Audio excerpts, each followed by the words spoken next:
Spirit of things, we lose our sight when we put our trust in things of this material world. The things that fade away, yet we keep coming back, keep coming back, keep coming back, keep coming back, keep coming back, keep coming back, keep coming back, keep coming back, keep coming back.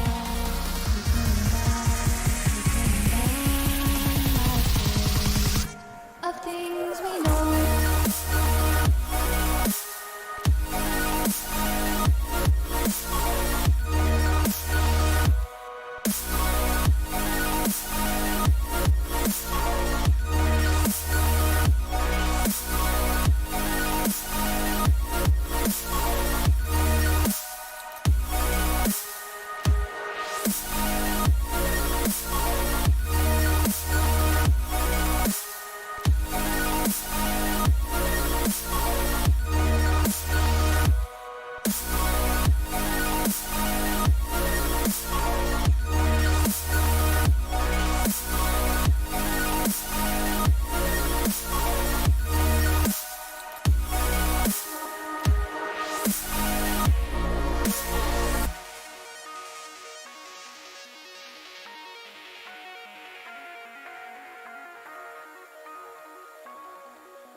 There's a distance between us.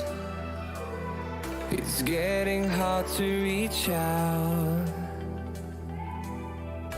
Haven't seen you in seasons, but all I hear is your voice. I know my limits, you can break me down, but I'll stay till the finish line. And I've been counting minutes for quite some time now, just to see you again. And I've been counting days. What is going on, guys? We are going to be breaking down a FantasyCruncher advanced settings for NBA. This video is specifically for NBA. I'm going to be bringing down and answering questions for NBA specifically. If you guys have any questions at all, feel free to spam them in the chat. I will get to them. Alright? What's going on, guys? This is a closed Patreon chat. If you guys made it in from the public, none of this will make sense. And I hope that you do join Patreon after seeing this, because we have a lot of good information to cover. Let's go ahead and just start out by saying that NBA is one of the most simpler sports to break down in terms of crunching lineups, finding an edge, but at the same time, it is one of the most frustrating sports to monitor all the way up through lock, which means that the FantasyCruncher side of it is pretty simple. Okay, let's go ahead and start out by also saying that it is not a team-correlated success DFS sport.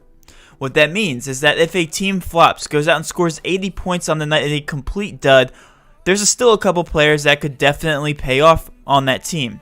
Can't say that same thing for NFL. You can't say that same thing for MLB. If a team goes off for either one of those sports, most likely somebody on that team, or a bunch of people on that team, rather, will do very well. Okay, it is not a team-correlated success sport. Okay, so you have to pay attention to value a lot more within NBA. Okay, pay attention to usage rate. If you guys haven't given my DFS NBA breakdown video earlier in the day a watch, feel free to do that. I go over usage, but I'll go ahead and touch base on it again. What usage represents for the NBA is it is a formula, a very in-depth and advanced formula that breaks down a player's involvement in an offense. Okay, the higher the usage rate, the more involved the player is in the offense, which then correlates to more DK points, right? They get involved in assists, rebounds, points. What a usage rate basically says is this is the percentage chance that a player is going to be involved in an offensive scoring possession per possession. Okay, so for instance, if we look at this, Donovan Mitchell has a 30.5% usage, which means 35% of their offensive possessions, he's either involved in a rebound, assist, or point. Okay, which is pretty darn high. If you look at somebody, if we go down here to LeBron James, he's involved in 32.1% of offensive plays. Okay, so that's what usage rate means. And when you look at somebody like James Harden, he literally has over a 40% usage with some people off the court. When injuries are involved in NBA, which happens more often than not, take, for example, the Clippers tonight. We have Kawhi Leonard reaping benefits off of Harrell and Lou Will. I have all of their usage rates updated for the current injuries. You can see that Harrell and Lou Will have 0 minutes projected. Okay? I will update the sheet throughout the day and up through lock. When there's a major injury that comes out, we have to be on top of usage, and we have to be on top of what the fantasy point output looks like. All right. So what is going on, guys? Thanks for showing the love. Thanks for showing up. I know it's in the middle of a Thursday. If you guys are at work, thanks for tuning in from your workstation. Really do appreciate that. All right. So if you guys are also completely new to looking at my spreadsheet, one thing to look at, and the most important thing to look at, is the overrating and ownership column, which are columns H and J. Okay? What all this does, this whole sheet can be broken down into these two columns. The higher the ownership on a player, the more viable he is for cash in very, very small GPPs. I'm talking lower than 10 people. You guys know I preach those contests, okay? The overrating also will break down how inflated a player is on ownership based on our fantasy projection, or how deflated they are. The higher the overrating, the worse of a player he's going to be in cash and in GPP. The higher the overrating means that it's actually technically more risky to play if you're looking to take down a GPP. This means that Donovan Mitchell, he is not that high of a fantasy point projection for his ownership to make sense. 59.7% of the people in the field will have him, probably because he's playing the Pelicans and he has a $7,000 price tag. That makes sense from a very first glance, but if you look further into it, there are better plays on the slate for GPP. All right, you just scroll down here, and these Pelicans are in pretty nice spots. They have a negative overrating, which means they are deflated in ownership.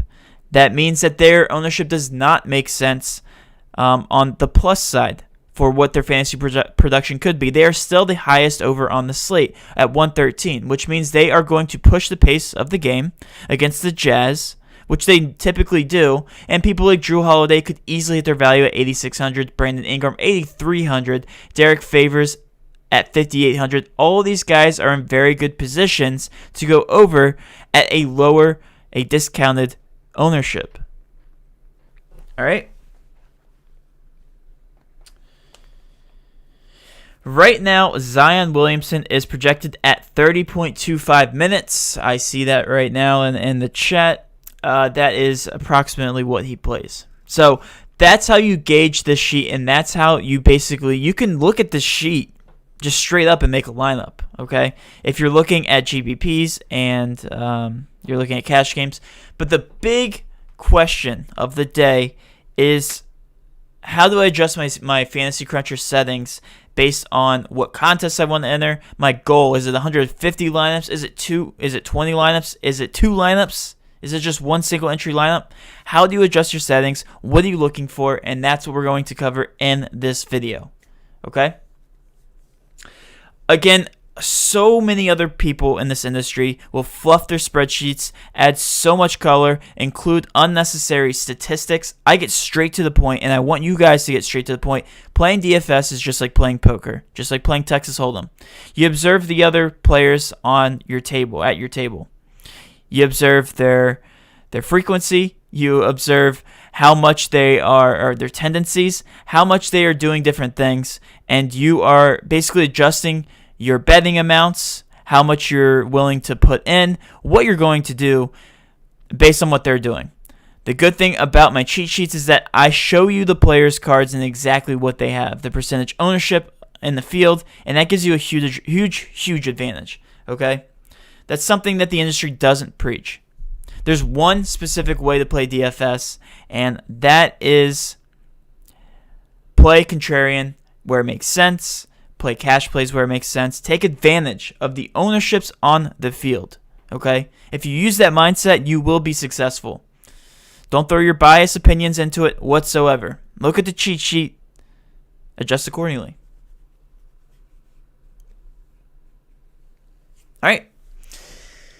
So now let's go over, you guys should have this cheat sheet if you are a Patreon user, and feel free to pull it up. The very first thing you should do for NBA is copy over those projections, those physical fantasy point projections, because I am very involved in those and I update throughout the day. So what we're going to do is we're going to Control V, put all those players, copy over from the cheat sheet, put their DK points specifically in there.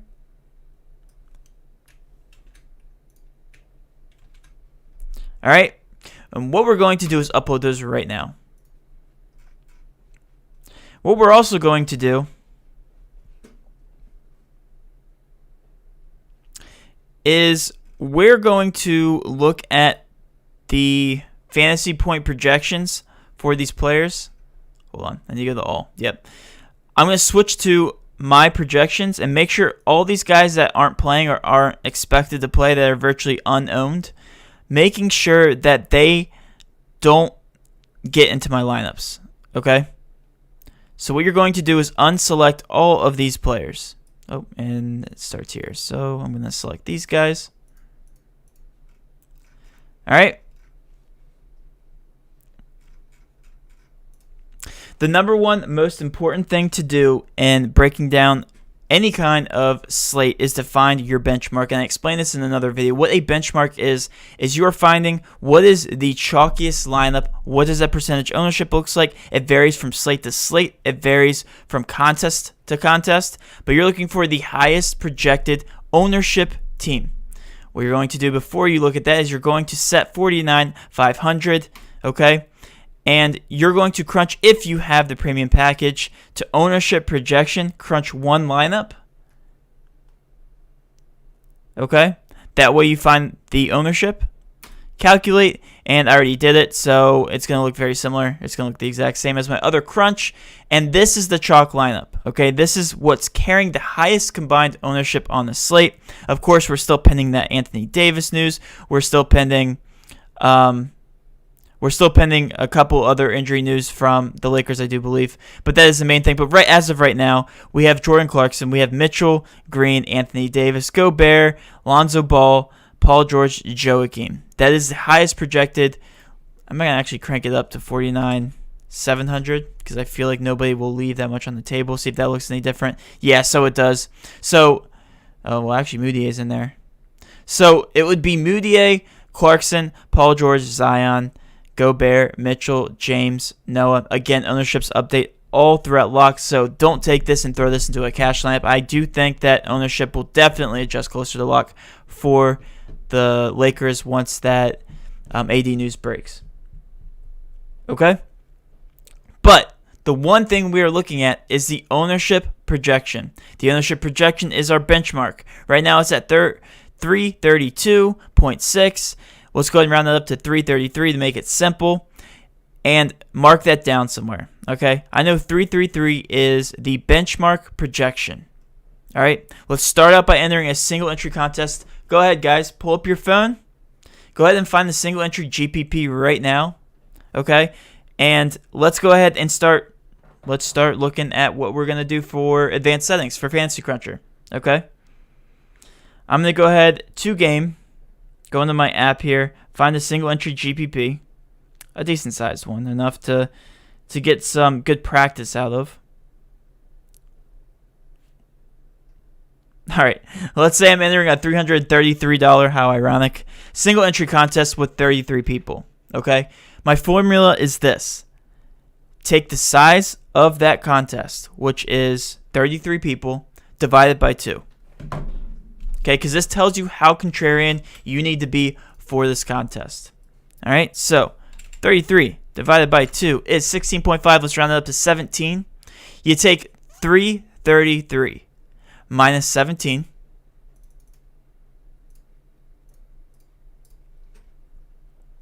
And you get 316. Okay? 316.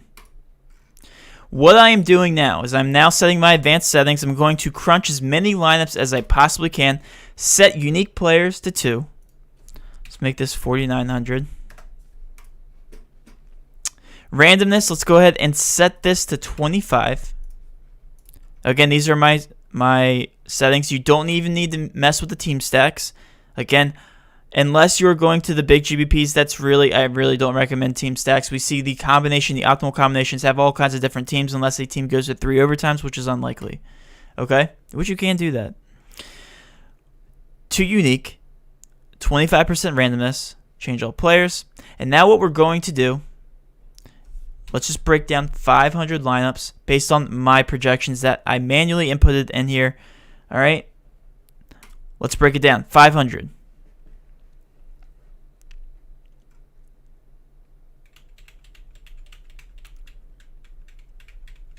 We're going to wait for that to crunch, and then I will show you what lineups we are looking at for that specific contest. Right now, we're looking for a 317 projection on ownership.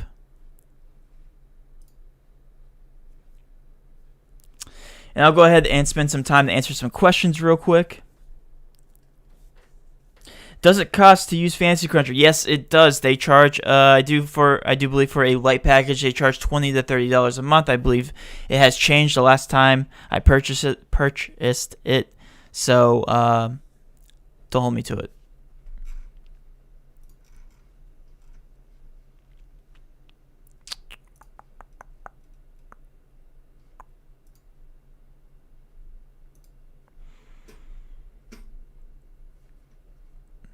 All right. So we're waiting for these to crunch. Let's go ahead and stop because we have nearly 400.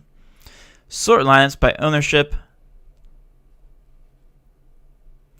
All right. So if we look here, we're looking for a 317 ownership projection for that contest. Let's go ahead and look down the line. 332, 326, 319, and when I say 317.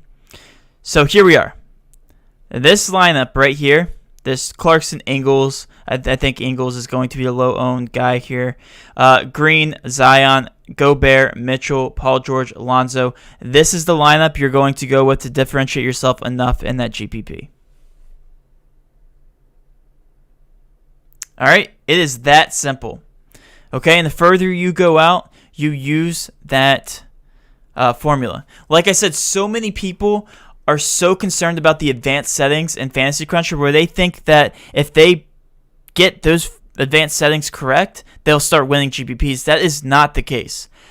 The one thing that's going to dictate your success in GPPs is contest selection and what kind of lineups you're putting into those contests. Okay?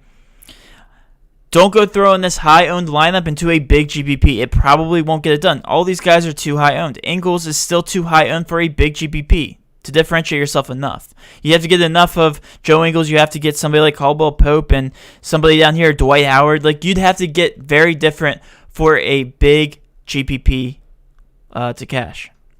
Okay? And obviously take it down. You want to put yourself in the best opportunity to take down the GPP utilizing ownership. All right, so let's look down the list. Let's try this one more time. Let's go ahead and look for another single entry GPP, maybe a bigger one. All right, here is, oh, that's a double up.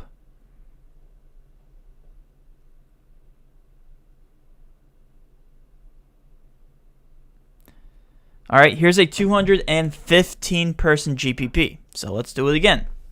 We're going to go to calculator. We're going to go to 215 divided by 2. That is 108. We're going to subtract 333 minus 108. What does that give us? 225. And you can use the same crunch. Literally the same crunch. Go down to 225. Let's hope it gets down to that point. It might not even get down to that point. Oh, it just did. Look at that. All right, so 225. This looks good enough. Lonzo, Caldwell Pope, Paul George, Zion, Gobert, Patrick Beverly, JaMychal Green, Kawhi Leonard. It looks like a stack of the Clippers is what they're going for. I like it. I actually like that lineup for $50,000. That right there, good enough to differentiate yourself in a 215-person contest because you're looking at Caldwell Pope. What did I say? I said that was a good GPP option. At 11% ownership, you're looking at Patrick Beverly at being virtually unowned, and he is questionable right now. JaMychal Green, virtually unowned, but they all benefit off of Harrell and Lou Will's injuries.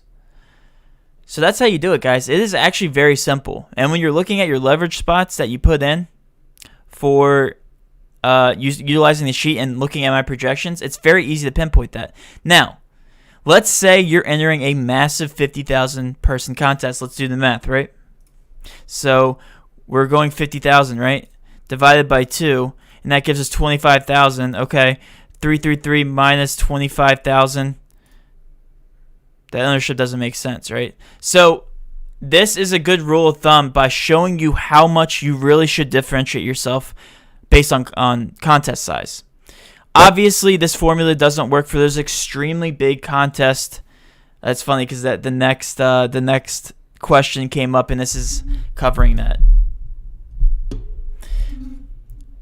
This is a good rule of thumb to show you how different you need to get. So basically what this is saying anybody or any contest after 215 to 300 people tonight, you're going to have to get very different with this small player pool. Because it's a 2-game slate, there's really only so much you can do. So what you're going to do is you're going to unselect, and let's say you're entering a 20 max, $50,000 or 50,000 people. Let's just say 150 people, okay? And what you're going to do is you're going to select these low-owned guys all the way up to 150. And yes, this does take time, and if you don't feel like doing this, well, then you probably aren't made for DFS. I'm just saying. 150 of these lineups, and you are selecting the lowest owned of all of these because these are going to put you in the best chance to take down the GPP. If you go all the way up here, guys, and you select this and you put this into 150 max, huge GPP, you're only hurting yourself. Because these are, even if they do well, first of all, you're not capitalizing on how much you can potentially return on this ROI. You need to put these in these small GPPs where you can take that down a lot easier than you can take down a big GPP.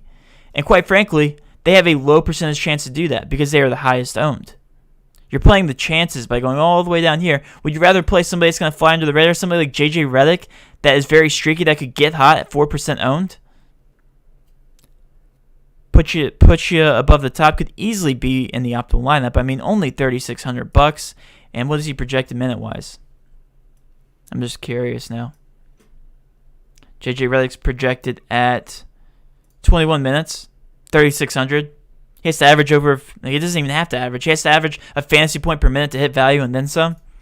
I mean, somebody like that, Danny Green. I mean, if you look at all these low-owned shooters in here, I mean, you just have to target the right ones. Marcus Morris, I said in the video, I liked him. But that's how you do it. That's how you do it. I mean, it's very straightforward. The advanced settings and FantasyCruncher are not so much as important as selecting the right contest, selecting how to attack each contest, and I might even take this down to 4,800. Leaving money on the table is definitely something I like to do. For NBA, it's not as important as leaving money on the table for MLB because it's so volatile. NBA is not as volatile as other sports, okay? I will say that. Like LeBron James, Kawhi Leonard, Paul George, and Brandon Ingram, Zion Williamson, those five, one of those guys is going to be the optimal person on the slate, the highest the highest scoring DK point player. It's one of those 5. Like, it's going to be. Throw Donovan Mitchell sure into the mix. For MLB, you can't say a specific player is going to be the most or the highest scoring player on the slate easily. I mean, you can say Trout, but Trout never is. Like, it never happens that way. Trout's the best player in baseball. It doesn't mean he's going to be the most. It doesn't mean he's going to be the best scoring player on the slate. Okay. So that's pretty much it, man. I mean, I feel like I'm talking to a brick wall now. I just called you guys man. That's how you do it. It's a lot easier. It's a lot easier to prep, and it's a lot easier to enter these into contests. I'm going to go ahead and sit back and wait for some questions to come in. But, guys, thanks for tuning in.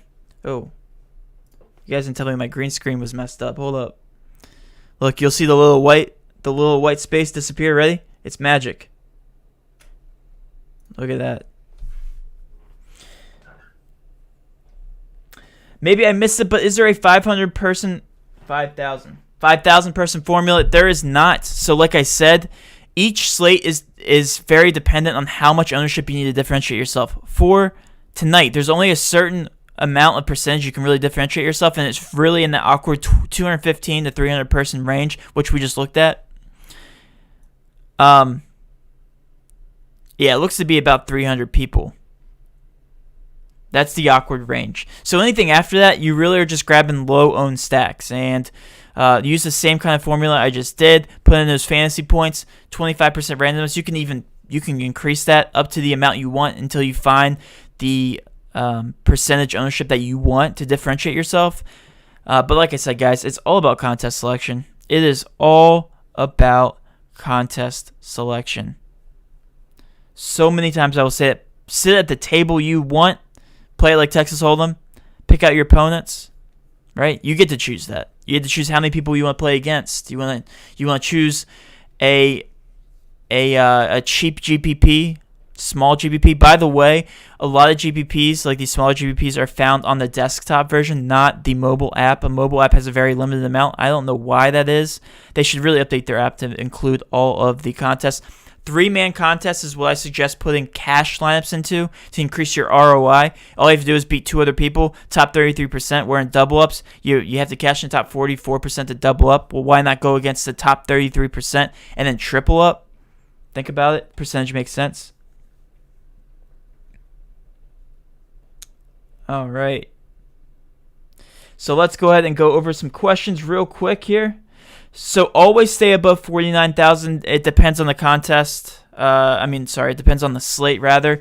I usually stay above 4,800. I think once you get under that, it starts to get a little too risky. Like I said, NBA is not as volatile as other sports. Usually the top scoring players are pretty consistent. Will you post somewhere when an injury status comes out? I used to use RotoGrinders for it, but if you can post somewhere I can check all the time, that would be awesome. Yeah, I'll go ahead and include in the notes section on my Patreon post. So we'll go back to my Patreon here. Let's go ahead and I will post it. If you guys go into the NBA cheat sheet and click view, I'll post it in the comment section for any updates that we do have. I'm thinking about doing my first $50 single entry GBP with only 414 people. Should I go with it? Why not? I mean, if your bankroll allows it, don't do that if you have a small bankroll. Okay, it's nothing against you. It's not to hate on a small bankroll, guys. Don't go all in. Manage your bankroll. I don't recommend anything over 10% of what your deposited amount is. Again, what I do is I set an amount each month, and I manage that set amount throughout the month. If I lose all of it in a month, so be it. If I grow that, I enter no more than 10% of whatever that amount is, and then I withdraw it all at the end of the month. I think that is a good thing to do. Right now, I'm up on the month, so that's good. I'm actually up 4 times than what I actually deposited into my account, so that's pretty cool. 4 times return, 400%. Who should I choose to differentiate? It's a double up, though. I would not do a double up. When you do double ups, you don't differentiate yourself. You put the highest owned guys into your lineup. That's how you play double ups. You don't differentiate yourself in double ups. Do not do that. You go with the benchmark lineup for all double ups. So if you go back to my crunch here, Is that the right one? Nope. It was 3, right? Nope, it was 4. Yes, it was 4. You would put this into a benchmark double up as of right now. However, ownerships do change throughout the day dramatically. Okay? I don't think Moutier will be in the optimal cash lineup. I just don't think it. There's no reason he should be 17% owned. I do not think. Do not differentiate yourself in double ups. Do not do that. Differentiate yourself in GPPs. That's where you get different. Since the center position is a bit small, options to choose is Rudy Gobert as a must play, or do you think you can manage with Favors or Zubac at center?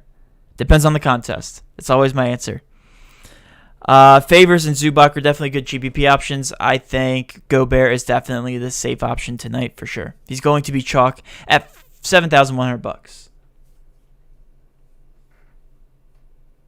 Last night, you talked about the Jazz upside for bad Pelicans defense, but the Pelicans score a lot. Which side has more upside? Technically, if we're just talking about raw DK points, the Jazz have more upside. However, because of their ownership, I'm not so much for them. I think the Pelicans present a bunch of upside because if they do get in a shootout with the Jazz, they're getting lower ownership and their salaries don't make sense for their players. So throw 1, 2, maybe 3 of those Pelicans into your lineup, hope for the best. I think that is a good way to differentiate yourself in GPPs. How different do you have to get in a small showdown GPP? That is a very specific question.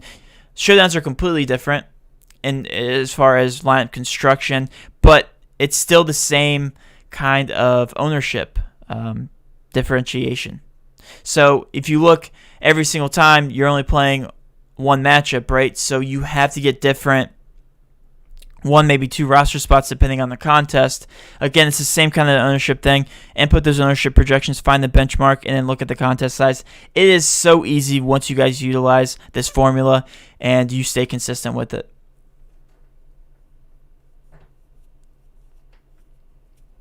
All right, I'm going to scroll up. I think I missed some questions here at the top.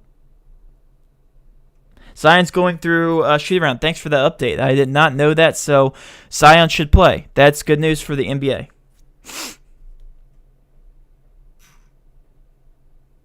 I don't see any more questions. Guys, feel free to ask any more questions. I will leave this up for 1 more minute. And also, if you missed this live stream, I will leave it up. Or if you missed the first part, I will leave it up permanently, so you guys can go back and review it. I'll go ahead and put up a nice looking thumbnail. I'll save this in my FantasyCruncher tutorials and my Patreon specific playlist.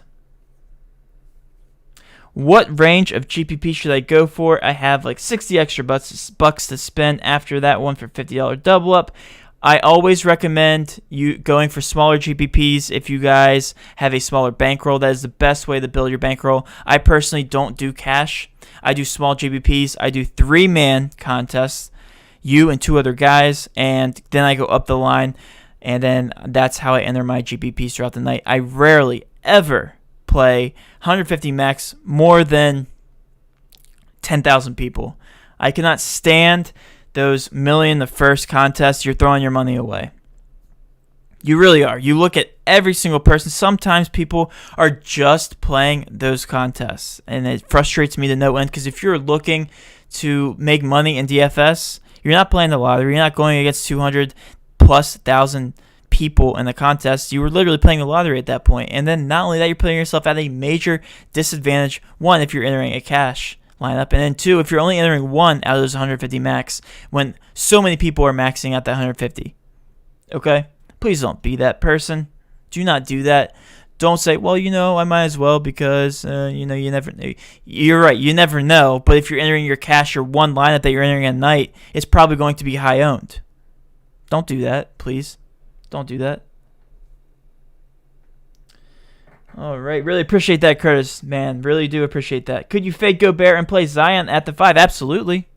Great way to differentiate yourself. I think Rudy Gobert is overrated as a ball player. I think for a DFS player, he doesn't score that many points. I mean, if you look at his fantasy point production, it was around 30, 35 points, which is right where that $7,100 price tag makes sense.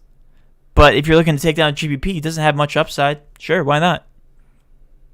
I think that if we look back at our fantasy sheet here, let's see where Gobert's sitting at.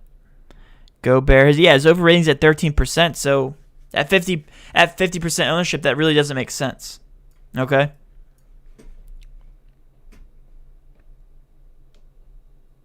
What is your 3-man contest strategy on ownership? It is cash. Do your benchmark lineup in those 3-man GPPs. Okay? Because if you do the math, right?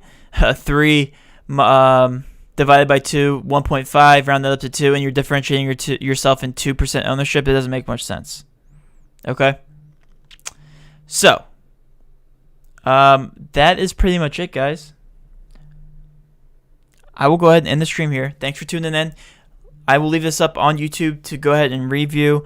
Feel free to check it back whenever. If you have any questions, I am available. Discord, Twitter, all that. You guys know. You already know the deal here. Okay, so with all that being said, have a great rest of your night, guys. Have a great rest of your day. Look out for the MLB cheat sheet. Look out for the League of Legends cheat sheet. Any other sports that you play. I will be working all day long. I'll be going live before lock for the NBA slate around 5-ish. Feel free to stop by, say hi, and have a great rest of your day, guys.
Spirit of things, we lose our sight when we put our trust in things of this material world.